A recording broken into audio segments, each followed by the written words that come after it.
What's up, guys? Hope all is well. As you can see, Chastity's still not here. We had our baby boy Cade on Monday at 11 a.m.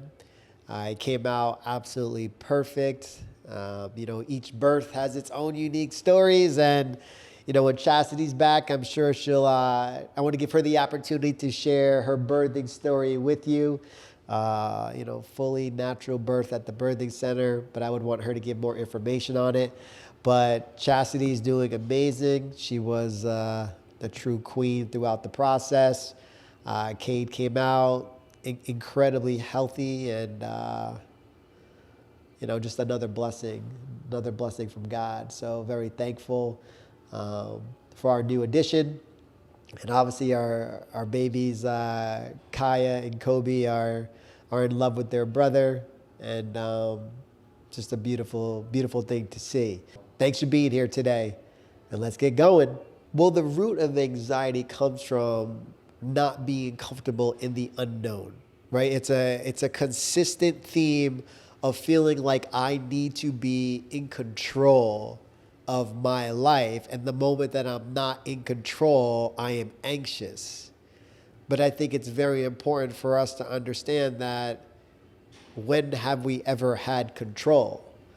I think that's one of the biggest illusions that there is out there, is that we have control. Like, we control this whole entire galaxy, this whole universe. We control. I think the anxiety comes from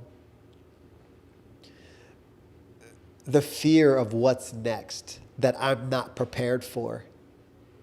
And that could be anything from running a business, I don't know what's going to happen tomorrow, to is this cashier going to smile at me or not? Like, it's so small how these little anxious things can come about. But I think it's because we are so afraid of the unknown. And if you think about children, now having 3 children, but I got to see my 2 babies over the last 2 and 4 years, they don't have anxiety. They don't have it because they're not really looking to be in control. They're just curious kids, wondering what the next moment is going to bring them. Like, right now, I want to play with the cardboard box, and then I want to play with the Teenage Mutant Ninja Turtle. And then, you know what? Mom, I want pizza. Next thing, hey, Dad, can I get some ice cream for dessert? Where was the anxiety in any of those interactions? It was non-existent.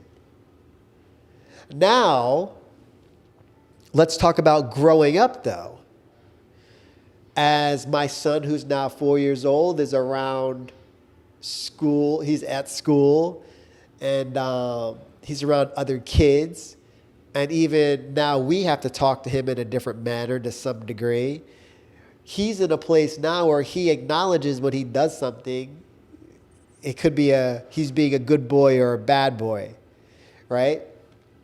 So now he's probably going to associate with some form of his action dictating some type of effect, right? So, like, did I do that right, Dad?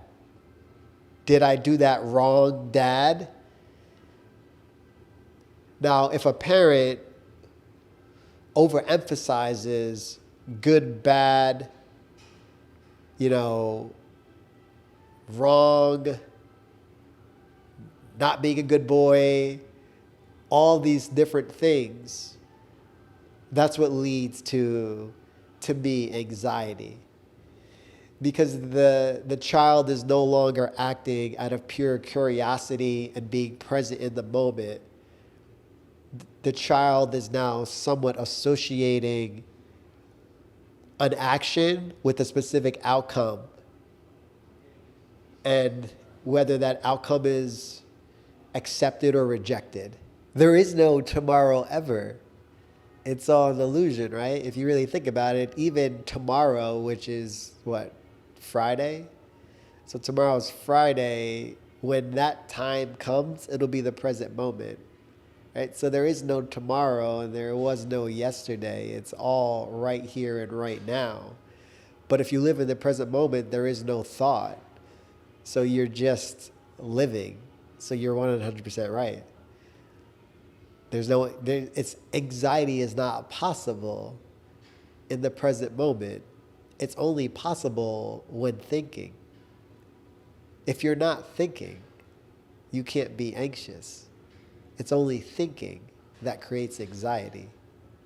I'm an overthinker. So, like, how has it impacted me? My whole life, I thought that I had control over every single situation.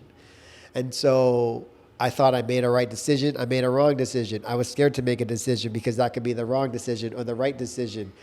I could lose, I could fail, I could do that. Over thoughts. A lot of that probably stemmed from my childhood. Being in an abusive household, it doesn't help the situation, but also being consistently told that you did this wrong or that wrong. And it creates a level of overthinking that is just where you go because you're trying to literally think of every potential outcome.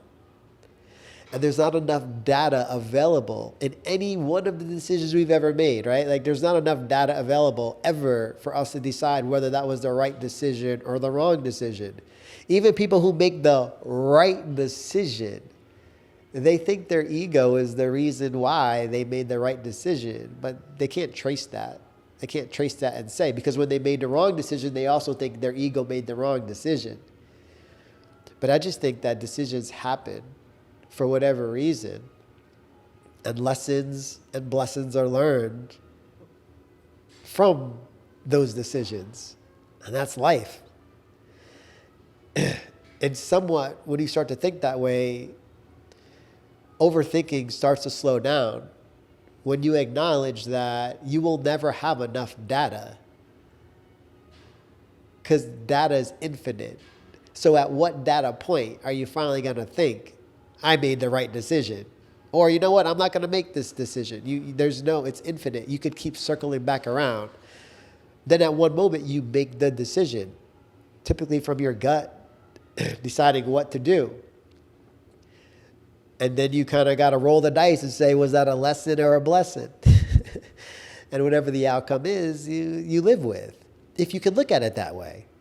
If you don't have to look at it from a failure perspective, you can look at it from a learning experience and a evolution or a transcendent experience, right? I mean, in my life, the hardest or the biggest lessons were learned from some of the most painful experiences.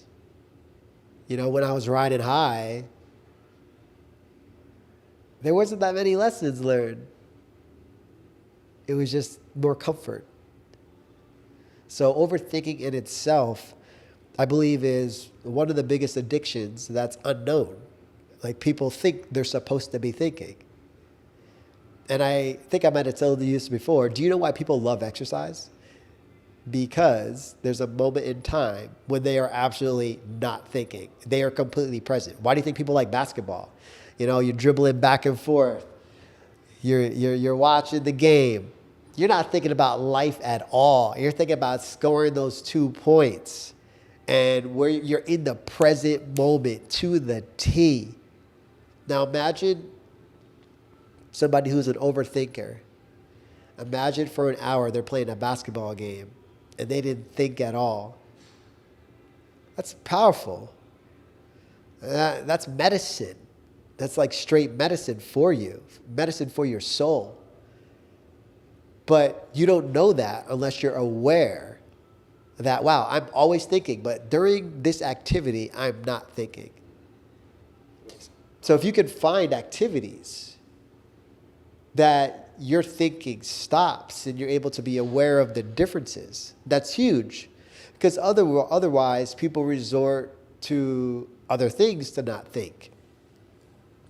Sex, pornography, gambling, drugs, drinking, whatever else, right? Like when people drink, they're not thinking at the same rate that they were thinking before. So you see a different type of person, right? You see a less anxious person. You see a more real person, right? So if we can look at our addictions and that we're escaping the thinking, this is why I believe meditation is so vital to people. It's not to come up with the right answers in your mind. Meditation is for you to get comfortable with all the thoughts in your head, to be able to observe them from a detached perspective so that you can see that your thoughts are not you. And once you can do that, you can start to really understand how we were not built to overthink. But because we've been in a perpetual fear state since inception, right? Since we were born, whether fear state within our family, fear state within society, within schools, you're going to get a fail, you're going to fail, you're going to get an A, right? Is there enough money around? Are you going to eat? Look at TV. You see poor people in other countries not being able to eat food. You see like homeless. You see people dying. Like, all of these are like subliminal messages that are with us all the time. War, right? Nonstop war, right? Since I was born, I don't know how many wars there have been. This attack happening, that attack happening. Like, we are in perpetual fear. And until we face the fears that are inside ourselves, we will never be free. Typically, anxiety is just a cluster of thoughts. That's all it is. So the more that you think, the more anxiety you most likely have.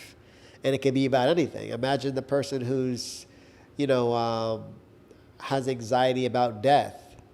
Right? They're scared to touch anything. They're scared to go near people. They're scared to do this. Anxiety with spiders or whatever else. Like there's anxiety with interactions with other people or public speaking. Like there's anxieties everywhere, or just anxiety about life. Like what about anxiety right now about Instagram and Facebook and all the different lives you think people are living, and you should be living this freaking life right now, but you're not living it, and then you're anxious about the fact that you're not living this life, and how the hell am I going to live this life next week, next month, next year, or when I'm 22 or 23 or 41, right? Like, we are in a system that's built for us to feel lack, for us to be fear-based, for us to continually look outside of ourselves. That's the system that we're facing. And you know what the funny thing is? It's all in our head. Because it's all perspective. It's all how we look at every situation. But at the end of the day, we're also the ones who have to get ourselves out of it, because nobody can do the work for us. Nobody can do your push-ups for you. Nobody can cook your food for you or eat your food for you. Nobody can meditate for you. But nobody can help you understand different perspectives. They can help you understand different perspectives, but you have to be the one to be open to receiving those messages or those different perspectives. Can you maintain a level of openness? But you don't know that until you realize there's something I can do about this, because you have been diagnosed with it, right? You have anxiety, you have depression. So then what do people say? Well, I feel this way because I have anxiety. The doctor told me that I have anxiety. The doctor told me that I'm depressed. The doctor told me that I have eczema. The doctor told me this. The doctor told me this. Well, if you want to take power out of your own hands and give to somebody else who can't do anything about it but give you a pill, that's your choice to do. Or you could choose another option and say, something's not right here. Why do I feel this way? Am I going against the grain somewhere in my life? Do I have to change my perspective about what life actually is? And when you start asking those questions, I I think all the answers start flowing into you in the right way, at the right time, for what you can handle. I think it's the asking, the seeking to a solution because you're aware of the pain that it's causing you. And whether that pain is physical or mental or emotional or spiritual pain, it's all pain, no matter what. So the correlation between anxiety and overthinking, I feel like they're one and the same. But the label of anxiety makes it sound like you were born fucked up. If you say I'm an overthinker, it's like, I gotta kind of lower my thinking. You have anxiety. I have something. Yeah. My DNA is messed up. Something happened in my chromosomes. Like, Mom, Dad, you gave me something. When maybe anxiety is just life telling us that we have to let go. We're holding on too tight to what we believe we're in control of. It's like the little kids, right? My babies, my son and my daughter, they smile, they laugh, they cry, they get angry, they get jealous, they love, they get hungry, they get tired, they get sleepy, they get sick, they get nervous. When they have to like go in front and do like the little concert and all the parents are watching, they get a little nervous, maybe anxious, right? Can we accept all of those feelings as the human experience? Right? Can we just do that and say that at any given moment, I'm going to be on some level of this spectrum. This morning I was in my car and in my 1 hour car ride to the gym, I was dropping off the kids in daycare.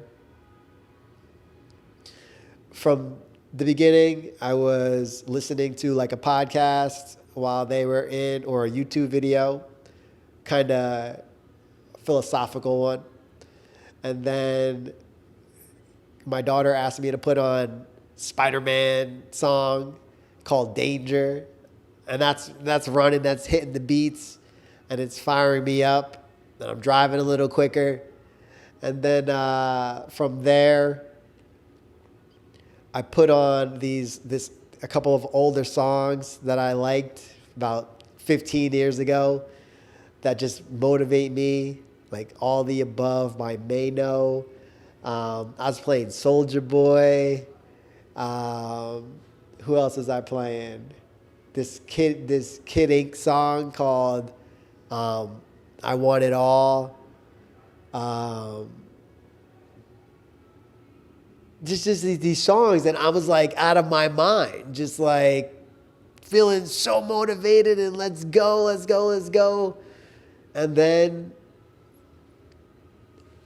I literally, probably after that, I hit like this moment of just feeling so much gratitude for life that I started tearing up on my ride to work. I was just feeling it all. Like, I just felt like this power come over me of just gratitude and thankfulness for wherever I'm at in my life, regardless of any of the challenges. Look at that spectrum. In 45 minutes to an hour. Then I pull up to NBD, I look at the sign, I get inspired, I walk in here fired up. All of that in 45 minutes to an hour. Why is not every aspect of that okay? right? Because a while back, your dad told you, don't be crying. Don't be a little baby. Don't be a little bitch. Don't be this. Don't be that. So crying's not okay. Yet, I cry more these days from just straight gratitude for my life and my experiences and my lessons and my blessings and everything that I can think of. Sometimes it's just a feeling and I let it out. But I was told that that's not okay. So how many years did I hold it in? And all of those things that would have been a cathartic release, I held it all in myself, right? So going back to anxiety, would there be anxiety if you were okay with the spectrum of all the feelings? What do you got?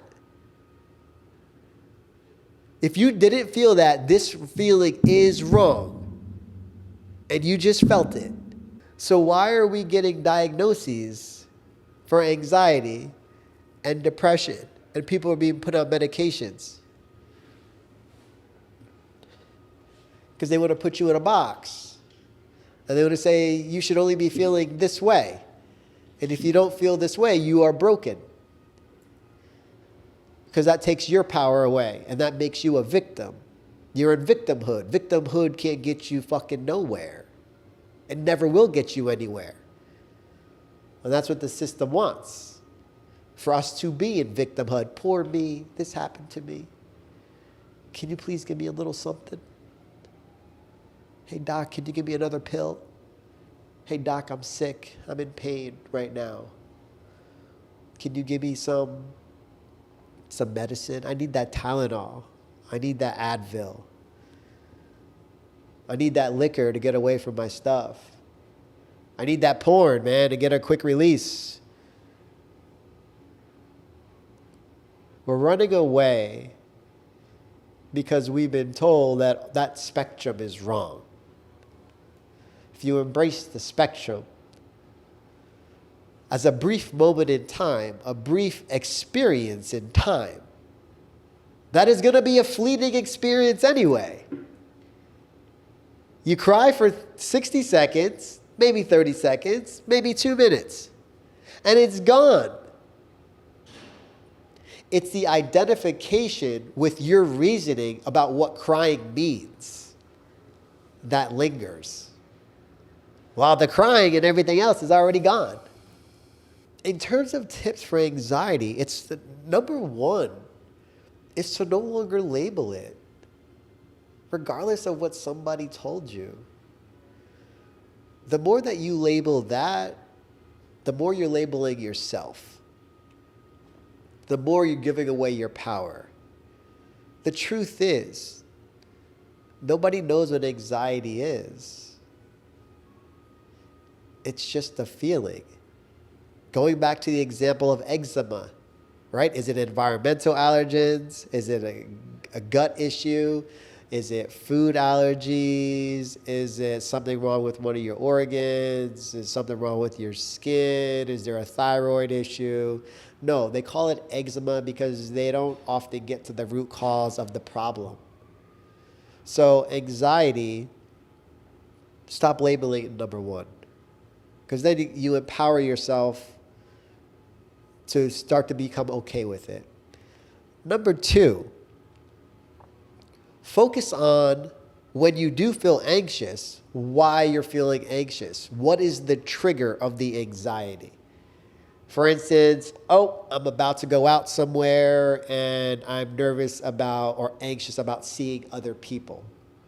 Or I'm anxious about seeing an ex. Or I'm nervous that the clothes that I'm wearing aren't good enough for where I'm going. Or I'm going on a date. Are they going to like me? Whatever it is that you are anxious about and it's causing those anxious feelings, that's an internal trigger to you that's an area in your life that you need to work on.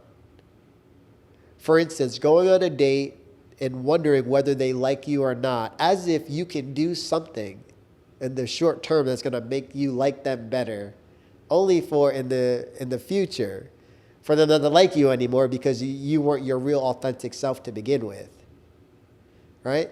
So if we get past the I'm trying to please somebody else, and instead I'm going to step into the power and strength of being my authentic self, then the you that you are always shows up, and then there's no need for anxiety. Whether the outcome is they like you or they don't like you, or they want to go on a date with you again or they don't. Either way, you were tried and true and showed up the way that you were supposed to. So let your anxiety show you the triggers in the area of life. Anxiety is not a bad thing. It's showing you things that you need to become aware of, observe, and let go of. Transcend those things. And lastly, give yourself compassion. A lot of the things that you're anxious about, they didn't even come from you. 99.9% of all your anxieties are from your environment. They're from your family. They're from your friends. They're from society. They're from what you think would make somebody else happy and not necessarily yourself. So give yourself compassion and space to work through these things as you empower yourself and transcend your limiting beliefs and become the most authentic version of yourself. Have compassion. That person you are turning into, you could never imagine how incredible they are. So, with that being said, I'd love for you guys to try out those tips. Ask any questions that come up in the comments below.